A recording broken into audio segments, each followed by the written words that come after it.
Right now, on Spotlight on Florida, an airport and a hotel spark growth in a southwest Florida city. More Florida cities are trying to reduce spring break tourism. And we'll tell you which survey Inverness, Florida popped up on. Our feature event takes us to a wine festival in the northern part of the state. And we'll continue our coverage of the legislative session with more interviews from Tourism Day. I'm Joel Silver in the Spotlight on Florida Tourism News Studio. Let's get to some headlines. In our tourism numbers segment, Punta Gorda's tourism boom soaring to new heights. In Charlotte County, Punta Gorda Airport and Sunseeker Resort are igniting a tourism resurgence. Punta Gorda Airport, once a modest regional airport, has undergone a remarkable transformation, emerging as a bustling gateway to Southwest Florida.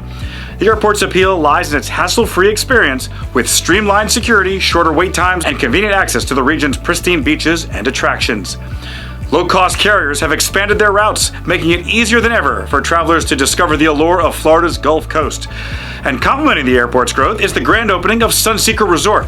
This sprawling waterfront oasis, it's not just merely a hotel, it's a destination in itself with over 700 luxurious rooms, a diverse array of dining options, upscale retail shops, championship golf courses, and expansive meeting spaces. This place is unreal. The Sunseeker caters to every traveler's desires. The resort also actively attracts conventions and business events, further bolstering Charlotte County's economic vitality. Charlotte County is rapidly becoming a sought-after destination for travelers seeking a blend of relaxation, recreation, and business opportunities. Next category, spring break, as Panama City Beach's tourism pivots to a new chapter. Panama City Beach is a coastal haven renowned for its sugar white sands and vibrant nightlife, and up until now, spring break. But now, city officials have decided to distance themselves from the spring break frenzy that has long defined the destination. This decision comes in the wake of escalating public safety concerns and a desire to cultivate a more family-friendly and sustainable tourism model. The shift away from spring break marks a significant departure from decades of tradition. However, it also presents an opportunity for Panama City Beach to reimagine its identity and attract a broader range of visitors.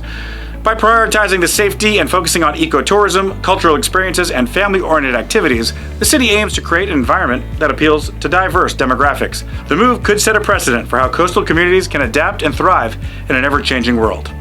And our final headline, awards and recognitions. Our spotlight today shines on Inverness, Florida, a hidden gem nestled right in the heart of the state. Recently named, that's right, the number 3 best small town in the South by USA Today's 10 Best Readers' Choice Awards. Inverness has captured the hearts of visitors and residents alike with its unique blend of southern hospitality and outdoor adventure. Congratulations, Inverness. The town's scenic beauty is showcased throughout its network of trails, including the renowned Withlacoochee State Trail. I worked on that word for a while, and its meticulously maintained parks. Nature enthusiasts can explore the region's diverse ecosystems from lush forests to crystal clear springs.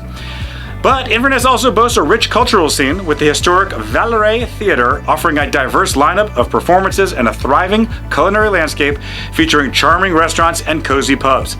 The town's recognition by the USA Today highlights its commitment to preserving its heritage while embracing innovation and sustainable growth. Way to go, Inverness.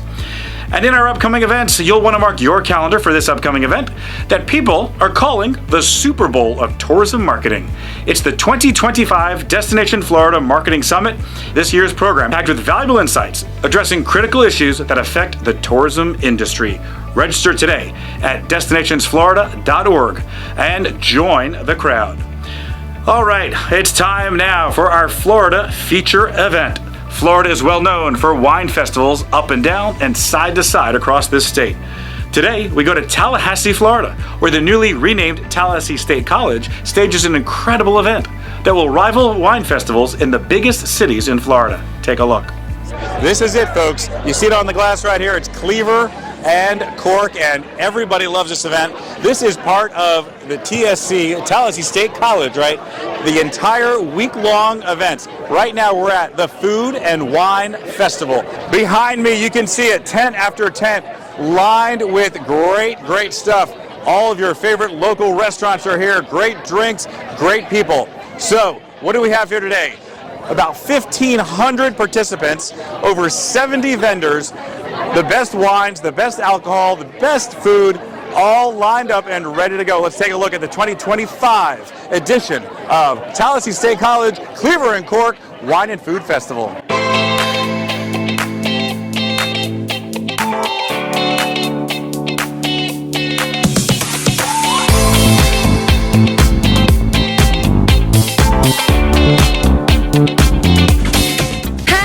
Heather Mitchell. I'm the Vice President of Institutional Advancement here at Tallahassee State College, but more importantly, I'm the Festival Director for our Cleaver and Cork event that the Foundation created 10 years ago.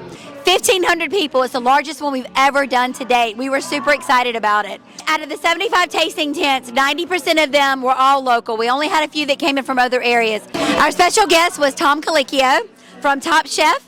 He is an 8-time James Beard Award winner, which is unheard of. He did a cooking demonstration. He savored a bottle of champagne for our VIPs. All the funds that we've raised have been to support student scholarships at Tallahassee State College. We are so grateful to the support of Amazon, Publix, Capital City Bank, Tallahassee Memorial Healthcare, HCA, and the Moore Agency, and so many more. We're excited about next year. Mark your calendars, March 1st through the 8th, 2026, Cleaver and Cork.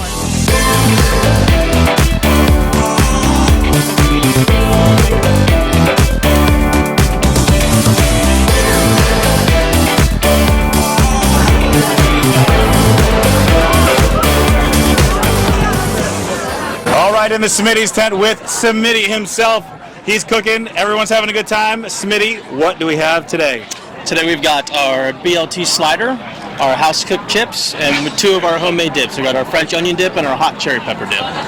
Smitty's, we're located North Thomasville Road, about a half mile south of Bannerman, in the Persimmon Hill Plaza, just past Chili's. Been open for 3.5 years. Everything's made from scratch. We're obviously very beer-centric, but we have a full bar, beer, wine, liquor, everything. Come see us.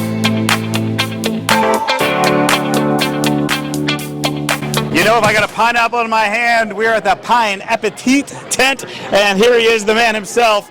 Chef, tell me what we're doing here today. So today we are serving our jerk chicken tacos and our curry chickpea pineapple bowls.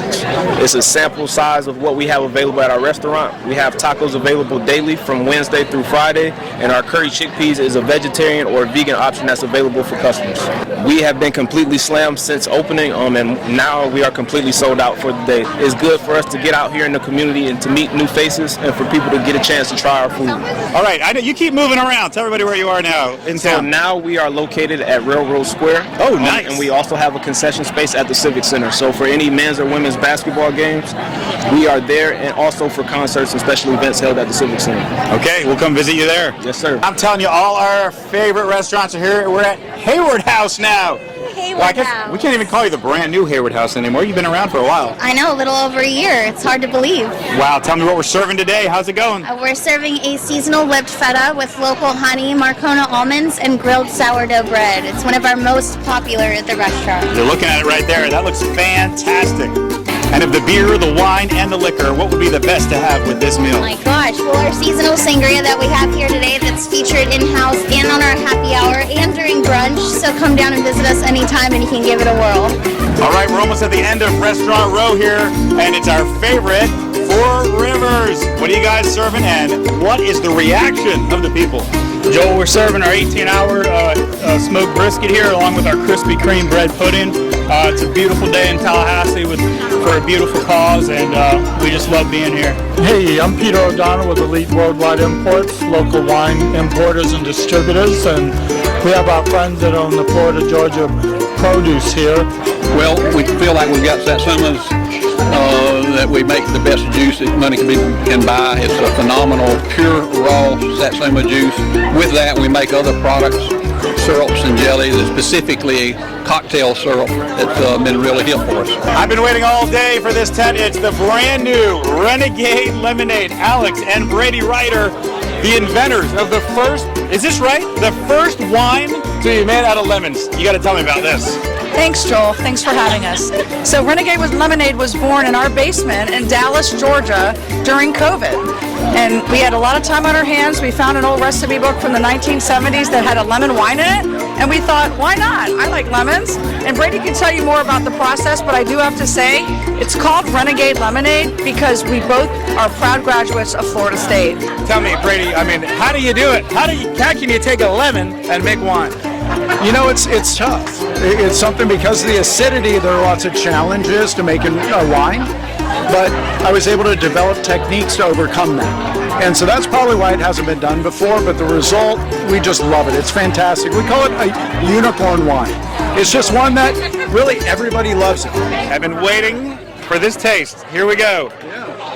Cheers. They turn lemons into wine. Here we go. Wow, that's amazing. I love it. Try it out, Renegade Lemonade. The drink can continue with Mickey now from San Sebastian Wines. This is the winery you see when you're on the turnpike, right? It's right off to the side, and you're making wine in Florida. We are making wine in Florida. We got the tours and tasting 7 days a week. We got great music on the weekends, so come and check us out. All right, check us out. We're at the Ology tent. We're right in the middle of the drink-making process, folks. What are we making? So we got a little bit of royal wings from Ology right here. We have our royal lavender gin mixed with lemon juice and a little simple syrup. Yeah. And then we top it with either champagne or soda water.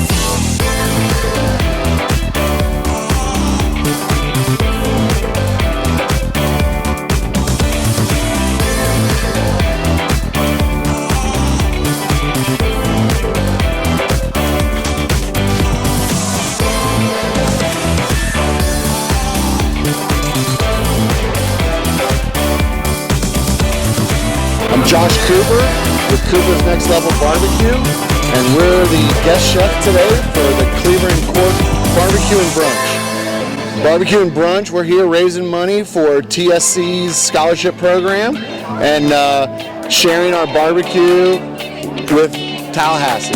This is a one-of-a-kind event. You can't get our barbecue. We do competitions, so you can't get our barbecue anywhere else. And we've got 5 signature dishes here today. We've got our World Championship Eggs Benedict with crab cake. We won the World Seafood Championship with that in 2019. We're cooking out some brisket. We got pulled pork sliders.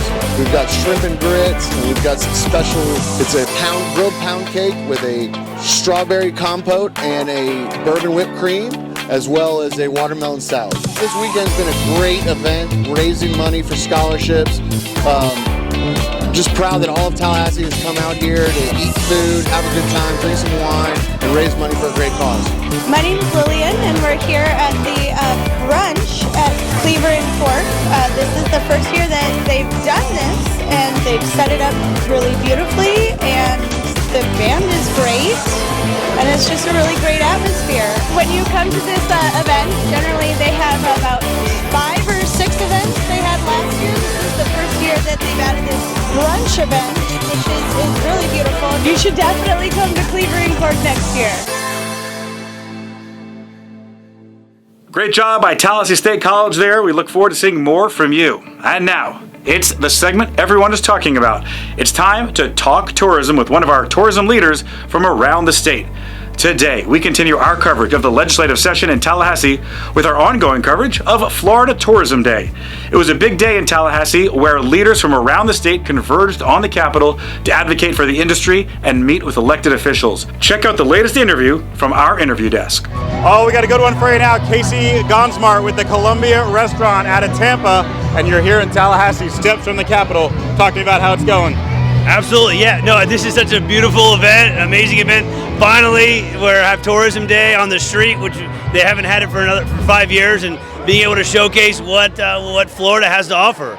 It's amazing. Yeah. Oh, it's a great time out here. It's great to have the whole industry together. Talk to me about what's happening in Tampa. So in Tampa, we have our 4 restaurants. We have the Columbia Restaurant over on 7th Avenue.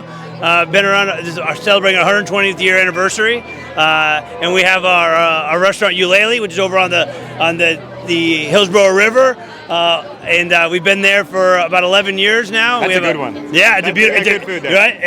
And we have a brand new Sicilian Italian restaurant that we opened. It'll be 5 years in October, called Casa Santo Stefano. I haven't been there.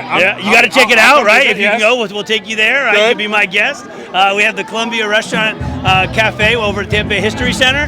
And if you're flying out of Tampa International Airport, the best airport in the entire country. That's what I heard. Right? Tallahassee's not bad. Yeah. Right? It's okay. It's different. Right? It's different, right? But Tampa's the best, and we have 4 restaurants in that airport, and we're blessed to be in Florida, the best place you could possibly have business. Unbelievable. You hear that? Hey, I didn't know you were in the airport too. That's awesome. Absolutely. All right, so we're out there, we're advocating at the Capitol, and we're talking to people about how important tourism is in Florida, and it's going to be key for you guys. It's key, right? My family's been in Florida for over 120 years, and in Florida, it's the place that people want to be. It's open for business. There's tons of opportunity for people moving down here, and they see it, right? We've had millions of people coming down every single year, opening up businesses from hospitality to manufacturing, and all over. And just what Florida is. I mean, think about it, right? You could be in you could be in Orlando, and an hour and a half you could be at a beach and be anywhere, right? Anywhere you are in Florida, you could be in the beach within an hour and a half. It's pretty incredible, right? Yeah, absolutely. It's a great state. Why would anybody want to be anywhere else? I'm not going anywhere else. How about you? We're staying right here. All right. Casey, thanks so much for joining us at the desk, and welcome to Tallahassee. My pleasure. Thank you. And that is going to wrap it up for this episode of Spotlight on Florida. For more in-depth coverage of Florida's tourism trends and to stay up to date and informed about the latest developments, subscribe to us on our website and follow us online at spotlightonflorida.com. Check out all of our social media, Facebook, Instagram, YouTube, and more. And keep exploring the wonders of the Sunshine State. We'll see you next time.